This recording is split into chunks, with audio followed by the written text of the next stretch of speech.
Okay, let's continue public. All right, we're going to get started again. We good? Jessica, we good? Okay, we'll move to public comment. I have two more names on here, and then we'll see if anybody else has not signed up wishes to speak. So next up is David Tabb.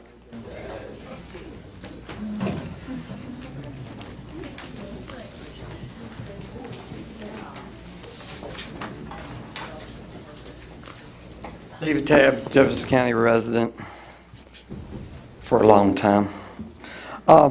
First, I'd like to thank all the other previous speakers taking their time from their busy schedules and practicing public speaking. I think they've done very well. It's been brought to my attention there's a paper sitting back there for the Spirit, and I question whether or not the reason for the change of the official paper might be right on the front page. That's pretty awesome right there. And if anybody had a reason to change the paper of authority, it should have been me in 2012 when my name was put in the paper that suggesting that Socrates once likened himself as a gadfly and they put him to death, insinuating me for the Jeffersonian West Virginians, Jefferson Countyans, to put me to death. And I took them to task in a grand jury in 2012. How many people have done that? Imagine that. I have no problem with the paper. I had a problem with what they did. If anyone had the authority or the structure, I could have and should have had that opportunity. Not you. This is the paper of authority. You don't have the right to change it. Legislature's made, and you can do it to other papers as well. But to take it away, I don't think you have that authority. Also, it's brought to my attention of how many different other employees or employers employing people. So now I know what the strategic point is, 150 jobs, so that they can put in a new hospital, so that we can have 3,000 people at the new hospital treating all the people that got sick from the 150 other jobs. Just a thought. They do have the ground and everything out there ready for this new hospital, so maybe that's been a strategic that we didn't know about. Also, for the point of record, that we had two people here today that are for Rockwell Shuttle Project. I'd like to see the paperwork if it said Jefferson County resident. Just a thought. I don't think they are. So, we go back to whether or not this meeting is legal or not.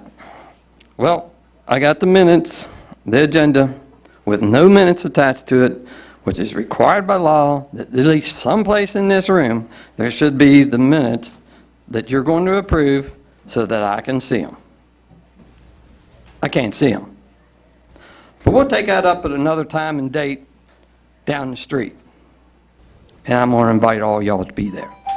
Y'all have a nice day.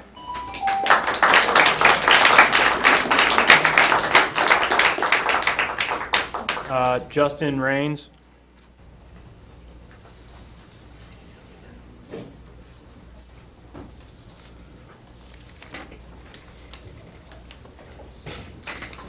Hello, I'm Justin Raines. I'm chair of the West Virginia chapter of Sierra Club. I happen to be in town today with my usual day job of community organizing against child poverty in the state.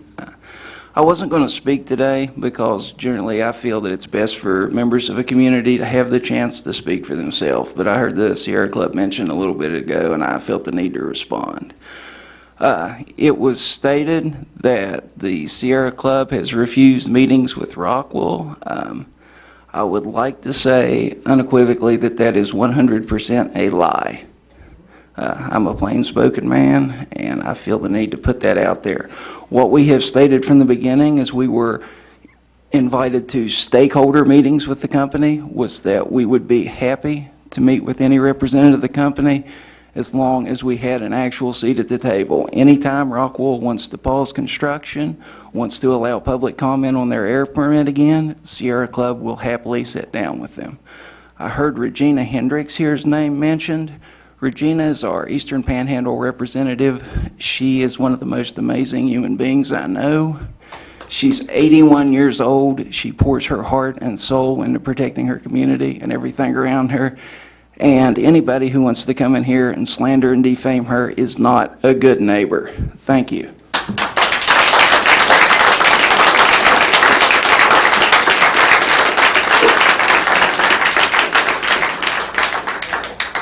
Okay, so I don't have any more names on a list. So if you have not spoken, I'll start on the right. Just please raise your hand and we'll get to you also. So ma'am in the back, and I guess you'll be the last one. Just please state your name for the record. Hi, my name's Emma Huvos. I just wanted to touch on a topic that I hadn't heard touched on yet today. I'm an early childhood educator, and because of that, I'm especially concerned about the proximity of the planned Rockwell site to so many local schools and child care centers. The Environmental Protection Agency, the West Virginia Department of Education, and the World Health Organization all have school siting guidelines that specifically advise against building new schools in close proximity to heavy industry. The most blunt of these warnings is the one from the World Health Organization, which reads, "Do not build schools within 2 miles of facilities that release toxic chemicals into the air or land." I do understand that these guidelines pertain to the construction of new schools, but if it wouldn't be considered safe for a new school to be built so close to Rockwell's site, why do we think that it's all right to subject the students of North Jefferson, T.A. Lowry, Wildwood, or Jefferson to those conditions? In fact, the EPA's school siting guidelines state communities should seek to avoid situations in which new nearby sources of potentially harmful pollutants are sited in such close proximity to schools that they may pose a potential hazard to school occupants. Now, you might be wondering why any of this is your problem. You're the county commission. Shouldn't some other organization be worrying about all of this? Well, that's the problem. The guidelines I mentioned before are simply that, guidelines. They are not legally enforceable. They only serve to protect children if people in power choose to pay attention to them. That's why a recent report from the U.S. Chemical Safety Board specifically states, in light of the current lack of federal authority for oversight of land use near educational institutions, state and local governments should take a proactive role in promulgating state regulations that prohibit the siting of public receptors, such as buildings occupied by children near facilities that store hazardous chemicals. You are local government. You have a responsibility to know these guidelines and to take steps on a county level to ensure that policies are in place that will protect the health and welfare of students here in Jefferson County. By approving the pilot agreement, you failed in that mandate. It is not too late to right that wrong. Thank you. Thank you.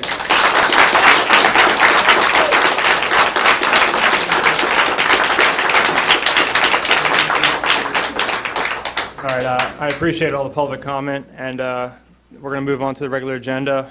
Number one will be Chris Canan, Jefferson County Vision, and the purpose of this is to provide the commission with more facts that otherwise 3 minutes would not be able to deliver. So.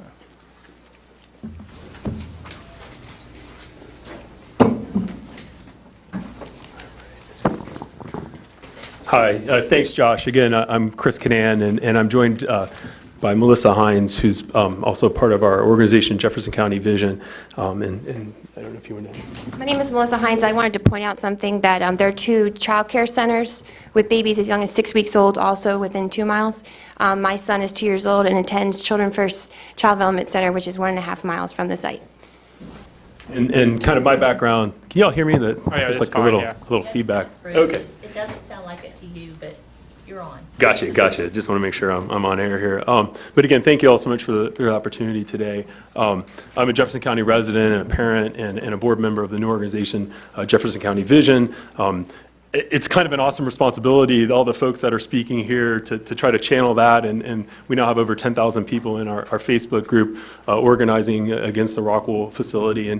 And you know, we have a broad mandate as an organization to improve the quality of life in Jefferson County, and obviously that's stopping Rockwell as our first order of business, but we also want to be a constructive partner, you know, in the community as we go forward with appropriate planning. We've applied to join, for example, the Chamber of Commerce, and just a little bit, 2 points on notice on the question of the spirit. I think our concern is more expanding notice. So it's not so much that the newspaper record, it's that, you know, my understanding is that the the commission in 2015 walked back a requirement that zoning changes required a certified letter to the nearby neighbors anywhere in the county. So looking at, how people, especially on boundaries like near Ranson and in the county, how do we notify those folks specifically? And so that would be something we'd recommend looking at, and also looking at social media as another outlet for providing this notice. Another point that came up was Rockwell's invitation to sit down personally, and our response has been we're going to speak with that company as an organization when we do speak. Our general view is that the decision to cite heavy industry next to our schools is a matter between the people of West Virginia and our elected officials, and so that's why we're here speaking with you, and that's our focus. In terms of the I wanted to kind of give you guys some additional sense of the whole thing. I think one of the big concerns is that the vision that the Rockwell plant provides is so contrary to the vision that most people have for this community. That I've been here 6 years, and there are a lot of new parents and newcomers to the community, and I think a lot of times people that are new to a place have even a deeper understanding or different kind of understanding than longtime locals, because we made a decision to come here, right? Like, of all the places that I could bring my family in the Metro DC area, we chose Jefferson County. We chose it because it's wild and wonderful. We chose it because of the promise of safe schools and clean air and room for growing families. And I think that's one reason why there's such energy in behind the protest with Rockwell, and also that the project cuts against all of our strengths, right? Like, we're an agricultural, a safe and livable cities community. We have tourism, and the idea that we should diversify that with heavy manufacturing, that's wrong. I grew up in a sports family, and I remember Larry Bird. He would always shoot his 35-footers, and he would do it in blindfolds. And people, I remember when I was a kid, they asked him, "Why do you just shoot 35-footers all day? You can do it blindfolded." And he said, "That's my strength. I need to do that. I'm not going to work on driving the lane." And I think for us as an economy, looking at things that reinforce our strengths is a correct way to go. And I want to turn to Melissa in terms of drilling down from that. So there's this big picture vision, and then there's specific concerns about the way this project came about, particularly the JCDA's role in really going far outside their mandate and outside of the overall plan for the community. So I'll turn it over to you. Hi. The document that I'm passing out right now, one is the executive summary of the Northport Train Station Feasibility Study that was produced by the Hagerstown Eastern Panhandle Metropolitan Planning Organization in 2015. And the other document is outlining how many acres are in this development is 400 acres, and what does that really look like? Shepherdstown, the entire town of Shepherdstown is 350 acres. Busch Gardens is 380 acres. So these are kind of ways to imagine what 400 acres actually looks like. So my purpose of today is just state facts, direct quotes from state, regional, and local plans, and also give some definitions so that we all can understand what's really happening here. And I have about 25 points to make, so if I talk too long, please cut me off, and I'll just give you a copy via email. The first thing is that, based on my research and listening to Planning Commission meetings in 2017, that Rockwell has stated that no homes, schools, hospitals are permitted within 1,000 feet, which is also 0.2 of a mile. There'll be 3 shifts a day, and it's a 24/7 operation. 80 trucks a day will come in and out at least. And there'll be 200-foot smokestacks. Now, why is this important?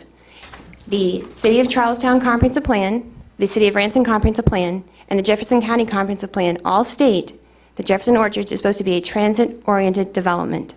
What is a transit-oriented development? A transit-oriented development is defined by the Federal Transit Administration as a mix of commercial, residential, office, and entertainment centered around a transit station. Dense, walkable, mixed-use development near transit attracts people and adds vibrant, connected communities. The Transit-Oriented Development Institute defines TOD, which is also what you call it, as an exciting, fast-growing trend that's creating vibrant, livable, sustainable communities. It's the creation of compact, walkable, pedestrian-oriented, mixed-use communities centered around high-quality train systems. So, what I'm saying to you is, if it was planned for 4,000 homes and 7,000 jobs, why replace it with 1 user and 150 jobs? So just one comment, I mean, we can interact with you guys. Just as far as like the zoning, I mean, you guys are probably already aware, the municipality Yes, I made that understand. decision. If we couldn't even, I mean, could we issue maybe a statement per se, but we have no bearing on how a municipality wants to rezone their land if we approve or disapprove of it, unfortunately. To that point, though, Josh, the JCDA is also very much a part of this project, right? And they're a creature of the county commission, and their action really running ahead with this, even in the face of Harper's Ferry and the school board and other parts of the county government, you know, raising concerns and demanding studies and asking for a pause. When the JCDA does that, they are kind of contravening this master plan and this overall goal that the community spent so much time developing. So and one of the documents I saw was it's not part of my speech, but the voluntary remediation application that was filled out by the executive director of the JCDA. And when they asked what's the zoning, he put down industrial, not mixed use. So somebody you hired to represent you put down on paper 6 months before the zoning was approved, it was industrial. So anyway, so my point is that transit-oriented development is not going to happen at Jefferson Orchards if Rockwell is there. And this is very important. This is why. In the Eastern Panhandle Transportation Authority Transit Development Plan in 2015, they stated, the Northport Station Development Project calls for the development of a new MARC station in Jefferson Orchards, a transit-oriented development. The proposed Northport Park MARC station would replace the Duffield Station and would have 2 bus bays, a modern station with passenger amenities and parking. There'll be 43,000 square feet of mixed-use space as part of the station. Next, in the West Virginia State Rail Plan, it was also quoted that the West Virginia MARC Riders Advisory Council members recommended replacement for the Duffield Station, and that the City of Ranson, working with the developers of Northport, a mixed-use community, has annexed land up to West Virginia 9 and has requested a new stop. A direct quote from this plan says, the relocation of the Duffield Station is vital because the Duffield Station is not ADA compliant. It has been proposed that the Duffield Station shall be replaced by a full-service, fully accessible station in Ranson, West Virginia. Next, the Hagerstown Eastern Panhandle Metropolitan Planning Organization, also called HEPMPO, and I apologize if I call it the wrong thing, they produced 3 different studies for Northport. The Charlestown Transportation Study, their long-range transportation plan for the whole region, and a transportation development fee study for Northport. Now, inside the Charlestown Transportation Study, a quote is, relocate the current Duffield MARC station to the intersection of Route 9 and 1st Street in Kearneysville, as proposed, as of part of the proposed Northport Station mixed-use development and connecting to the new Route 9 bike path. This is also referred to as the MARC train station relocation. This is shown in the Ranson Comprehensive Plan at Jefferson Orchards, which is planned to be a transit-oriented development. This year, April 2018, the Hagerstown Eastern Panhandle Metropolitan Planning Organization's transportation plan that is federally regulated stated, in addition to vehicle replacements, there are several other capital projects planned for the region, including the Northport Station, a new MARC transit station, an EPTA bus transfer center on the Jefferson Orchards property abutting Route 9 and the CSX railroad line. The station is proposed to replace the Duffield Station and will cost about $12 to $16 million. Then in the Charlestown Rates and Development Fee Study, which was a study that was put together to decide how much the impact fee should be for each user of Jefferson Orchards. So it ranges from different types of uses, so residential, commercial, mixed use, warehouse, industrial. So for every user, they develop a fee because they think, well, how many riders will come out of that use? So the heavier the user, the more riders and the more money, and the less riders, less use, less money. So residential pays about $3,500 a house, and retail spends about $3,000 per 1,000 square feet, but industrial users only pay $1,000 per 1,000 feet. So right there, Rockwell, if they actually were subjected to an impact fee, would only have to pay about $400,000 towards this train station, while a mixed-use community would be paying upwards of $6 to $9 million. So again, the context of this is that there was already a planned consensus use for this property until suddenly this thing came from on high in Charlestown, and we believe that planned use can still emerge out of this process. But again, the JCDA, which is not part of the city of Branson, is steaming straight ahead with this. And I think you all are aware at the school board meeting, they directly asked Rockwell to pause site work so that they can have a full feature health and human risk study, including traffic and all the different impacts. And the company is refusing that. But from our perspective, when part of the county government is saying, hey, put on the brakes here, the JCDA needs to heed that. And even further, the school board's member isn't fully seated on the JCDA board and won't be able to vote on this. And so our request is that with all this context, that you all exercise your oversight role and ask the JCDA to pause and delay this vote at least until the school board can complete its study. The JCDA is also called for its own study, so they recognize that there's an issue here. And the idea that we would just barge ahead and potentially encumber the county with a piece of infrastructure for a project that increasingly looks politically unviable. It doesn't have a sewer, that's stopped in Charlestown. It doesn't have, pipeline, that's not permitted. And we're working with municipalities and with people on the ground, and every day there's more signs coming up. And this is just, everyone understands this is the wrong fit for our county, and everyone except for the JCDA. And so that's really part of our ask, is that, you exercise that authority, up to and including demanding it, recalling board members, but even before that, just that this barreling ahead is inappropriate in this overall context. Just a quick question, just your point earlier. You said that some of the JCDA filled out something saying it was industrial prior to it being rezoned industrial? Yes. If possible, could you provide the commission with any documentation as to how you found that to be? So yes, it's very important, I want to point this out because it will come up and people will challenge it, is that there's a difference between light industrial and heavy industrial. Is it? It might be, yeah. Use Mr. Hello. Oh, there you go. You're on. There's a difference between light industrial and heavy industrial, and this is very important.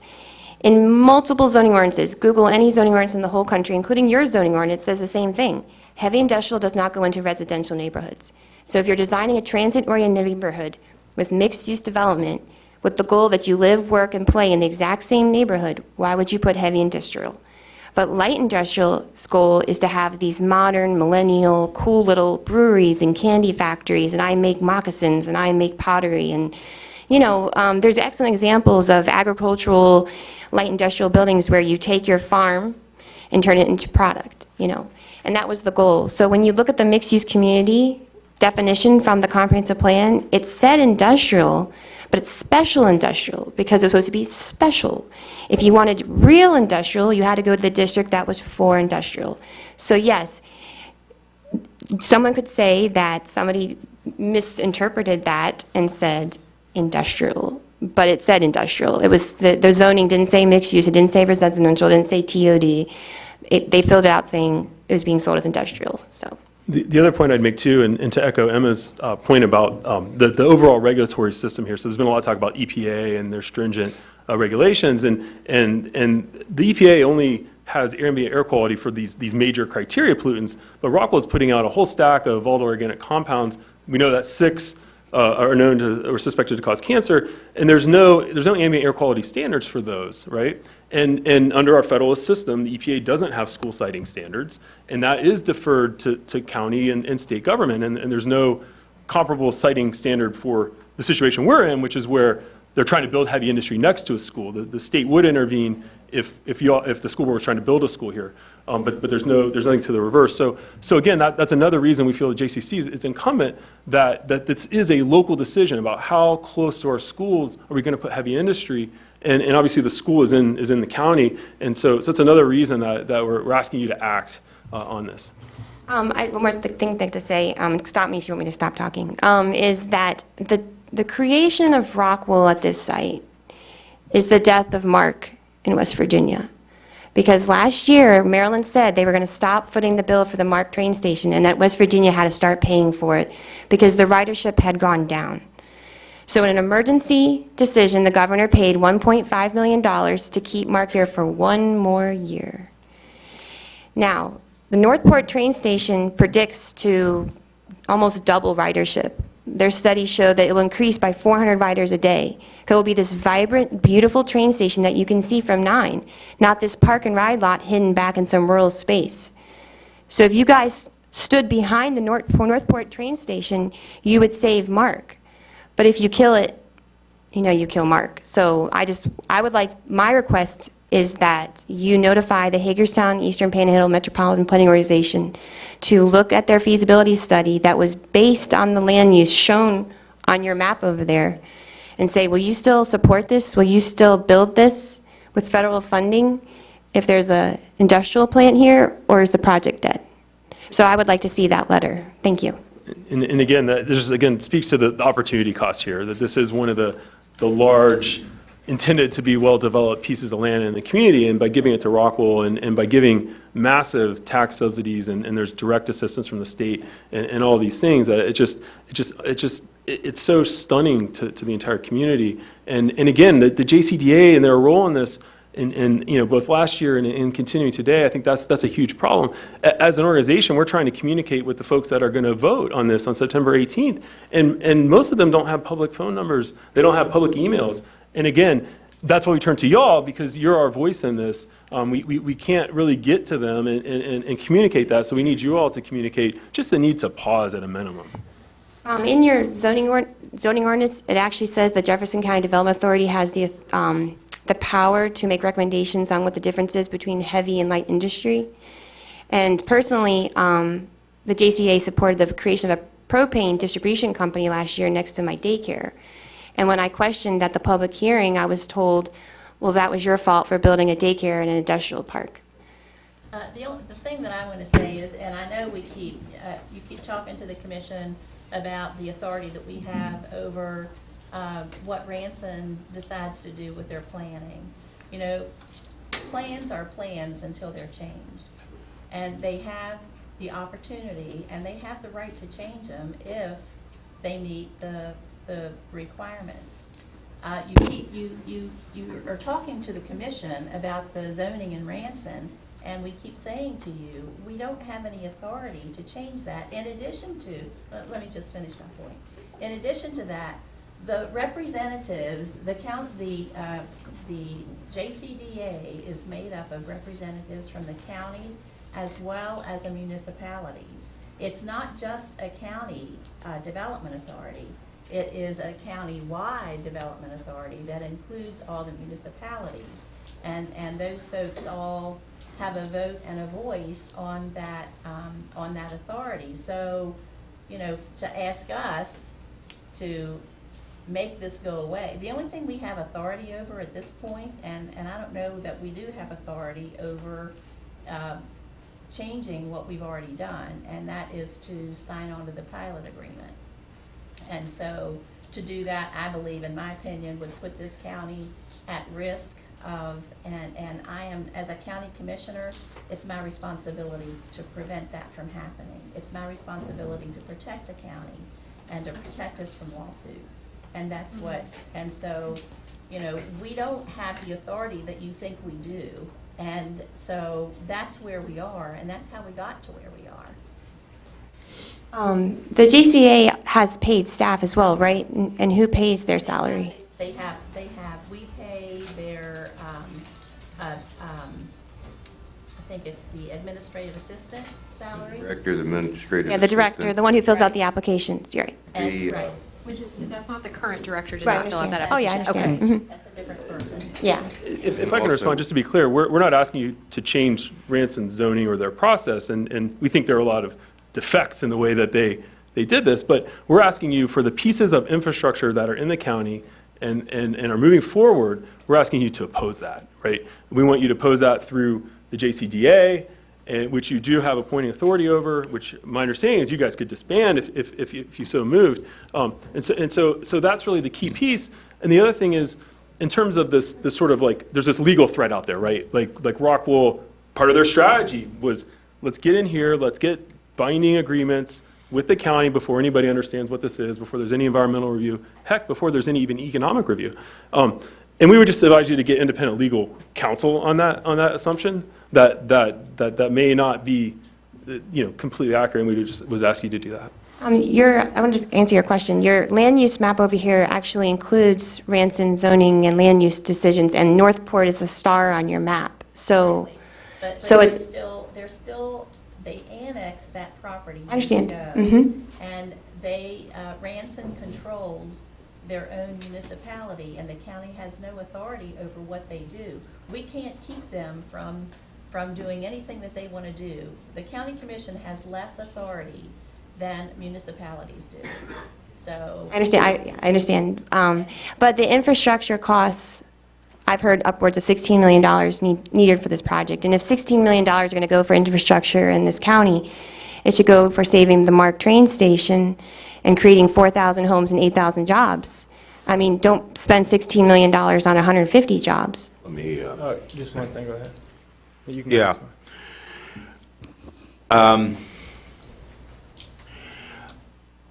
There are certain things that need to be put into context, and I appreciate that for weeks and weeks and weeks, you all have, not you specifically, but people aligned with you who are sitting in the audience, are talking about all sorts of various things.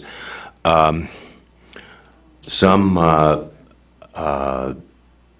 fanciful, others dealing with science and what have you.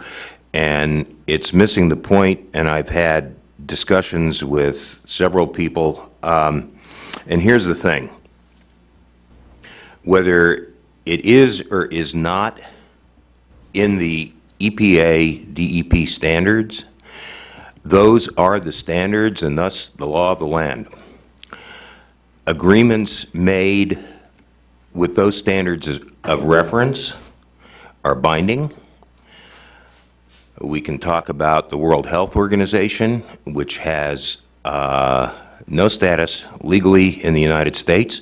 It's an organization with which the EPA coordinates, but World Health Organization guidelines are, for the purposes of this discussion, irrelevant.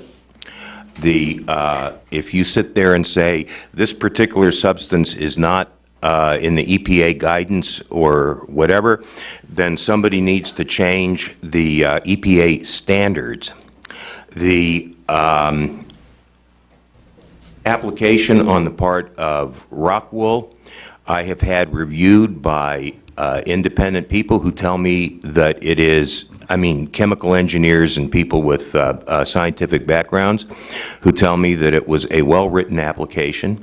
I've had the permit that was issued by the Department of Environmental Protection looked at by people who know what they're looking at, and I guarantee you I'm not one of them, but people who have backgrounds in this, and they say that the permit that was issued is well under and in compliance with the EPA standards. Living within the parameters that we exist, what I have asked people to do is to show me where we were misled, if we were misled, by the submission on the part of Rockwool and by the permit granted by the DEP. Within that box, if you sit there and say that such and such a substance isn't even mentioned or whatever, I cannot legally sit there and respond in terms of making a decision. A decision has to be made within the parameters established by law. Now, when it comes to the power and authority of the county commission, we live in, I believe the technical term, Stephanie, is a Dillon state. We have to ask the state, Mother, may I, for anything that is outside the state code. There are home rule provisions in the municipalities, an example of which was the brunch bill that was voted upon last year, and was voted upon because the municipalities can go ahead and abrogate whatever laws that exist with regard to serving liquors on a Sunday before a certain time. The state had to ask or the county had to ask the state, and then it had to go for a vote and what have you. We cannot act the same way that the municipalities. There are a lot of people coming from other states who sit there and say, you're the county for crying out loud. They're the municipalities. Well, unfortunately, in West Virginia, the municipalities have more power than the county does. So that puts another bound on what we can do. So the long and short of my soliloquy right now is, if somebody can demonstrate where there is a flaw, not in the methodology, but in the information contained in Rockwool's application or in the DEP's permit, then we have something that we can seriously talk about.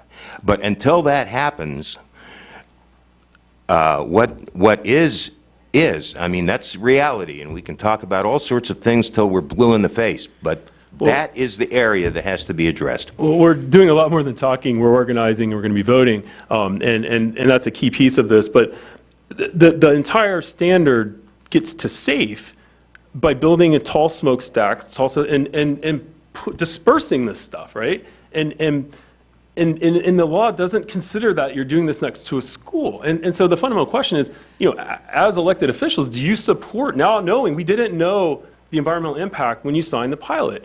That wasn't on the table. And so as elected officials, do you support putting heavy industry in the middle of our county on agricultural land in the middle of our school districts? This is irrelevant. The question you It's should be not. asking me is, do I support the law of the land which I'm sworn to uphold? You have And a that's lawful- the only question.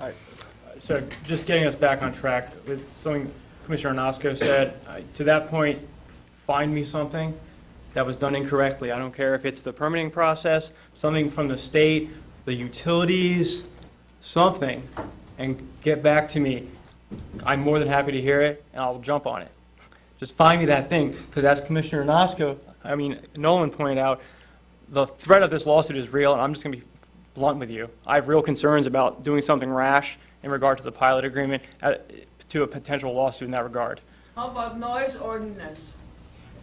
I will look into that, too. I have a question about lawsuits. I'm familiar with municipalities and county government and state government, and usually municipalities and county governments have some kind of protection for lawsuits. You pay into a Yeah, the statewide problem fee. is that if you sue us for doing something, that's one thing.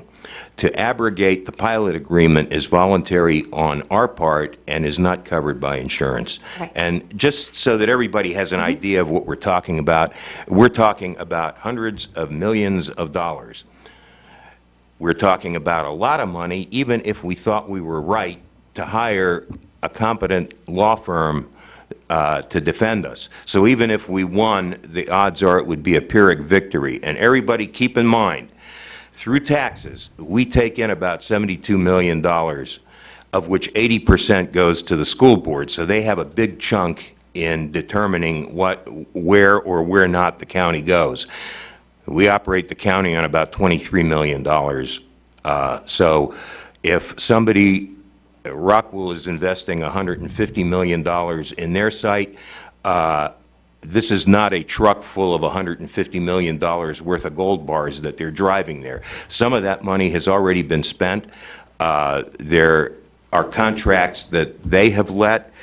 Even I think, and I'm not a lawyer, but I've done some research in this, even I think that if we were to order a stop work until some sort of study or whatever is done, would open us up to a liquidation lawsuit, liquidation damage lawsuit. Now, as Commissioner Nolan mentioned, all of us have a fiduciary responsibility to ensure that we do not drive Jefferson County off the cliff. Why did you sign the pilot? Well, I would just say that to me, this sounds like the legal equivalent of looking at a smokestack and not seeing a plume and saying that this is a good project, right? Like, you need to get actual independent legal advice on this matter. $100 million is a wild figure. I think I don't think it's serious from the attorneys we've talked to. The company actually got a grant a refundable loan for $2.2 million from the state that hasn't even been fully disclosed. Like, they're not really into this the way that people are assuming, and so that would be our recommendation, is actually get official legal advice on this matter. I think that we will have a better grasp on legal situations 2 weeks hence. I mean, it is being looked at right now. And 2 weeks from now, I think we'll be able to speak less hypothetically and more within line of reasonability. Anybody else would like to chime in over here? Commissioner Tab, Hudson? Yeah, well, let's see here. Shoot. It went to sleep, that's okay. You want this? No, I think it's going, is it working? No, that's right. That's All right. No, Got it no, on. no, you're Yeah, on. okay. No, as Commissioner Nosko said, and I believe our legal staff is working on it to give us all our options. We need to understand every bit of this and what steps can and cannot be taken or can be taken with what risks involved. I'm looking at everything, and I hope you all are looking at everything too. We need to do our due diligence, and if we make a change or try to go in one direction, we have to make sure it's the right way to go to be effective and not cause tremendous damage. So that's where I'm at. Just one last thing from me, just from my own perspective. I voted for the pilot agreement in good faith based upon the information that was provided to me by our county employees or those at boards, et cetera. So I used that information that was provided to me to make the determination. So I did that in good faith. Some of the stuff I'm hearing now, I don't know if I necessarily would or would not have voted for the pilot agreement after the fact with what I'm hearing after the fact. So I hope everyone, and I would suggest everybody on this, I always tell people, you never see unanimous decisions here at the county commission other than the minutes or the agenda, and sometimes with Commissioner Tab, it's not even the agenda. I'll point you out. So that should say something here. I don't think any one of us, I can only speak for myself, did this not in good faith. So I genuinely thought from what we heard from others at boards and what they told us, we were doing the correct thing. So I hope everybody realizes that. You don't have to believe me or what, but that's what I'm telling you. Yeah, exactly. We are responsible. We're going to look into all areas that we have recourse within. I mean, like I said to you, and Commissioner Onosco pointed out, chime through all these things. The utilities we'll discuss this afternoon, the permitting process, etc. You're a large group of 10,000 with sophisticated minds, so chime through all of that. You find something that's really bizarre, immediately contact us, and I'll jump on it with you. Just, we all understand and hear your concerns. I definitely do. I've been trying to respond to everybody. Just, our hands are tied in some regard, and it's unfortunate. I mean, I came from Maryland, where things were a lot differently run, etc. I know a lot of us have in this room and on this board. So it just, the county does not have that authority like it does in the other states. And I called the governor's office yesterday and spoke to one of his direct aides, asking her, where the heck are you guys? We have congressional candidates in Virginia chiming in, but our state officials in Charleston are just AWOL. So I'm hoping to hear back from them pretty soon. Otherwise, we're going to send a formal letter to them asking them to get their butts out here. So a lot of this stuff does come down from the state. I mean, they're just the big daddies in Charleston, right? Can we do this? Can we do that, essentially, even with the brunch bill? So I'm hoping to hear back from the governor's office, and they can get down here and explain the state-level stuff that occurred to get this through. Again, our primary request today is just simply instruct the JCDA or ask the JCDA or send a letter to the JCDA, no legal binding with that, but just please delay. It sounds like you all are looking at legal options. If they encumber a $6 million, $7 million bond, you know, whatever legal opinion you get in 2 weeks is sort of moot, right? So I think that there's a sense that there's a lot of things coming to a head, and that you all should ask them to wait. I mean, I don't necessarily have a problem with that. I mean, I'd like to hear any legal options that come out from what's going on. I mean, do you have any update on what exact, we are essentially looking into? Yes, I have tasked our legal counsel with looking at that. However, with the short turnaround from last week where you voted to do that to this meeting today, like he had adequate time to really give you a thorough outline of what your options are and what the consequences would or would not be. I mean, in that regard, I mean, I don't know the JCDA, what the stipulation was as far as time or legal maneuvering. I mean, I would like to hear back from legal counsel regarding those options or suggestions, et cetera, before they do something that's unrecoverable or what. That's just my prerogative. So, I would maybe contact the JCDA directly and ask them, is it a possibility to delay it so the county or school board could figure out what's going on as far as legal? I mean, I don't think that's an unreasonable request. That's just my standpoint. Thank you. I understand that our hands are tied here. It would just be blunt. But as far as information, I mean, by God, let's get it all. So even with the utilities, which JUI's president was supposed to come in this afternoon, but he's not coming anymore. And we'll discuss 5 questions I asked previously with answers that may address some of the public comment questions. So those will be available online if they're not already. Not ready. They'll be, after today's meeting, they'll all be online, the whole email we got from the president of JUI. Let me, Mr. Chairman, ask a question and possibly make a motion out of that. If legal counsel can wrap up reviewing where we are, what the exposure is, what options are, or anything like that, without necessarily taking a decision, could we note a special session just to provide information and have the public whatever, and then we'll work on getting this on the agenda for the 18th. But I think that this is of a moment that answers and stuff like that need to occur. And as one of the speakers mentioned, we're not in a business as usual mode. This has got to be the 6th or 7th time that you all have come in various different forums that I've listened to you. Let me assure you, this ain't business as usual.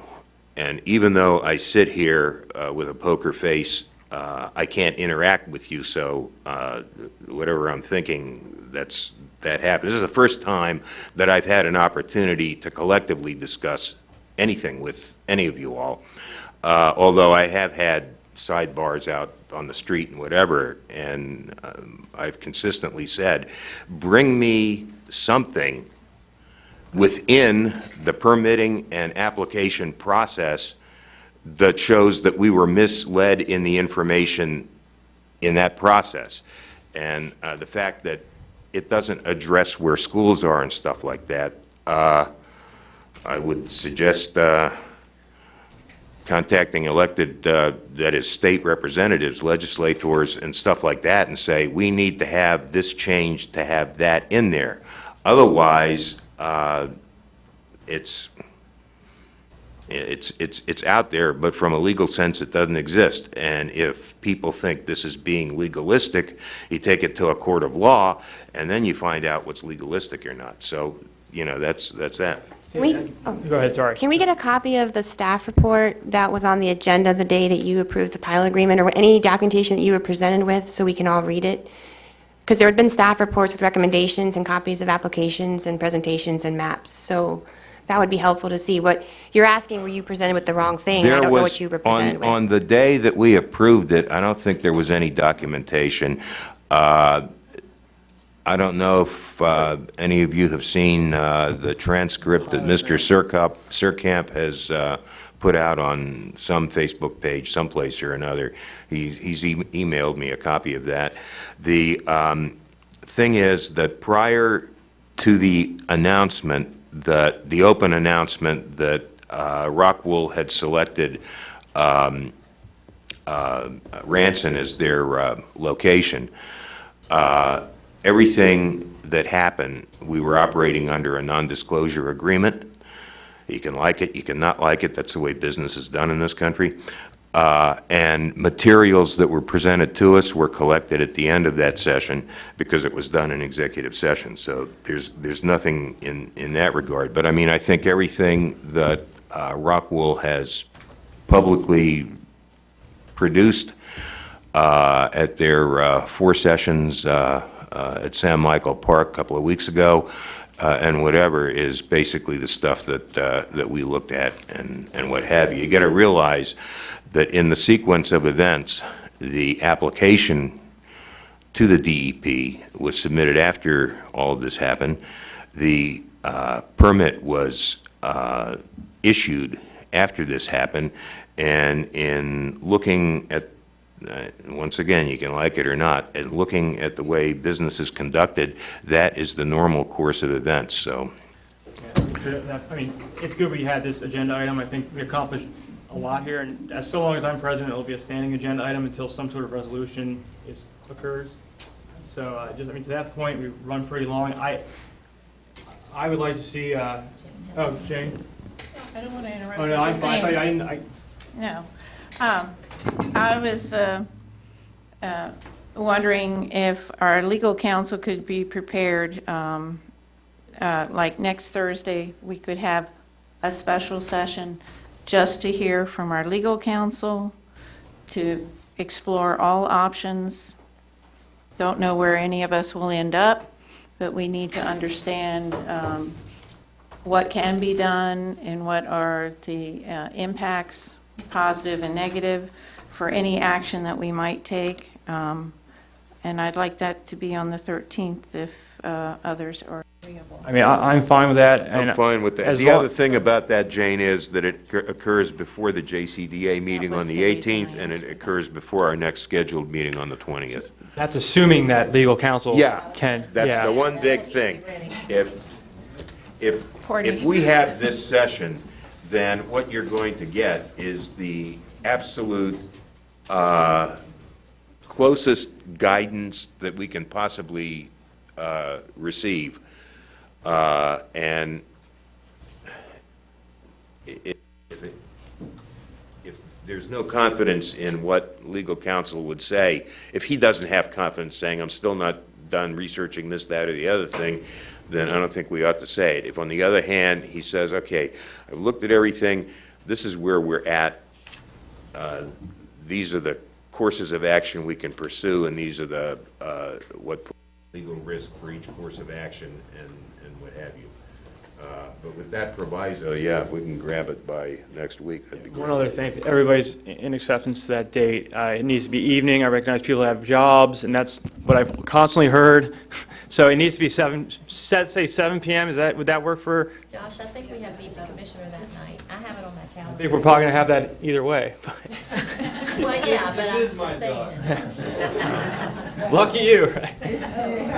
I mean, so- we're going to have to postpone that then, the Okay. meet the commissioner thing, because I feel like we're meeting more residents here than we do at Meet the Commissioners. So Definitely. last time we had a Glora full of 5 people, I think, came. So if they're not ready by the special meeting, would the commission then call on the JCDA to delay the vote? I have no problem with that if. I'll talk to Nathan. Yeah. I talked to Nathan about it. Yeah, that's another legal counsel Yeah. thing.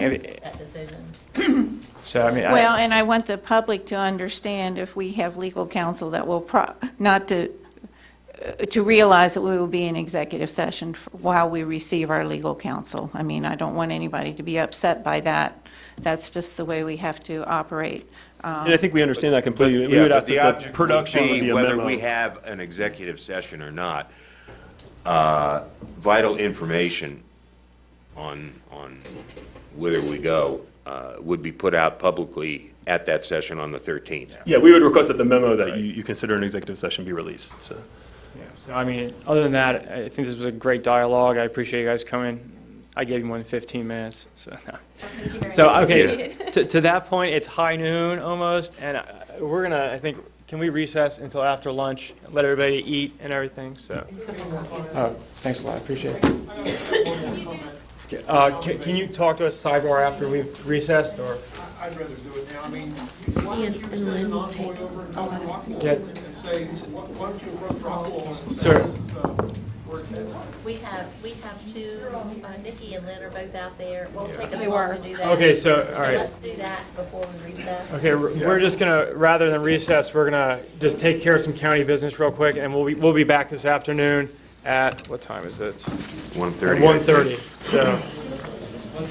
1:30. 1:30. Okay, let's go to item number 2. Well, Steve's still around.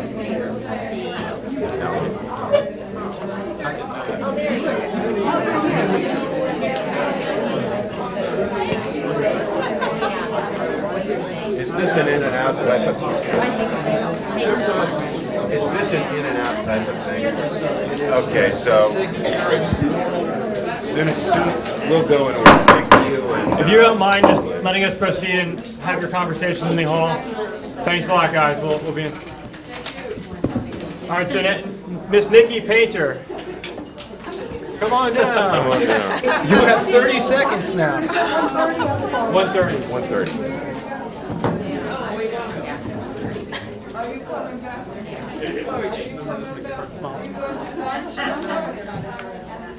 Okay, everybody that has a conversation, please take it to the hall. So that's why, don't military. Yeah, my mic's dead. Just take mine. Well, you can take mine, I don't need it. Finally killed it with my big mouth. Okay. And you finally broke it. maybe that'll help it. No, now everything. Nikki, please proceed. Wait, hold on, is Jessica, are we recording? Okay, No, she's holding the door open so that, But it's recording. is it recording? well, it's red, I mean, Jessica, are we recording? That could mean it stopped. Depending. We're gonna hold off until we figure out if we're recording. If we are, I'm gonna look really ridiculous right now. Jess, are we recording? Jessica, are we recording? Yeah, we are. yeah, we are, okay, let's get going. All right, Nikki, proceed. Poll worker and alternate approval. Yeah, so I have, or you should have a copy of the Republican poll worker list and the Democrat poll worker list. I just ask that you approve both lists as presented. They were both given to me via both executive committees. I've taken a look at them, and so they look okay to me. So Yeah. I'll move that we approve the poll worker and alternates as presented. Second. Any discussion? All in favor of the motion, say aye. Aye. Opposed? They're approved. Okay, and I just wanted to let you know, the notices for the precinct change did go out this week. I did get some feedback at an event I was at last night at Shepherd University. People are receiving them. And we also posted on our Facebook page, and we have reached almost 8,000 people have hit that particular notice. Okay, So, good. Good. It's more than next text, right? Thank you.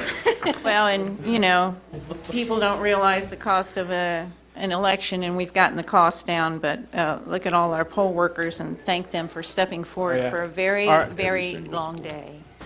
You're kidding. No. Okay, next up, Steve Allen, Director, Jefferson County Homeland Security Emergency Management, approval of memorandum of understanding for Jefferson County Board of Education and Jefferson County Commission, Office of Homeland Security and Emergency Management. All right, and I have the, is that alert? These are the originals, and I have them marked where to sign. Every single one? Every single one. Okay, Yeah. all right, so can I give it to you? Whenever we get it, as long as we get the original. All right, you'll get it, I Let's promise. stay here at lunch and do that. We did, It's not gonna happen. well, this is go ahead, sorry. I'm sorry. Gentlemen and ladies, this is a normal routine annually. The Board of Education has a memorandum of understanding that we enter, or you all enter into an agreement in that the schools throughout Jefferson County can be utilized for command posts if necessary, if we have to have a forward command, or shelters, or also for points of distribution for food, water, things like that in the event of different types of disasters. And that's what you have before you today. I believe it's the same as what has been in the past so many years. Well, I will make the motion to approve and authorize the president to sign the many memorandums of understanding between the Jefferson County Board of Education, the Jefferson County Commission, and the Jefferson County County Office of Homeland Security and Emergency Management for the use of the Board of Education facilities for the uses specified within this memorandum of understanding. Having done that last year, I gladly second that motion, Mr. President. Further discussion? Thank you, guys, appreciate it. Any further discussion on that? All in favor of the motion, say aye. Aye. Opposed? I'll get those to you, okay? Thank you all very much. All right, next up, Linfield's Probate Office, petition for the removal of David H. Campbell, personal representative of the estate of Billy Joe Clevenger, referral to fiduciary commissioner, and review and approval of estates that did not meet deadline for the last quarterly review. Good morning. How are you doing?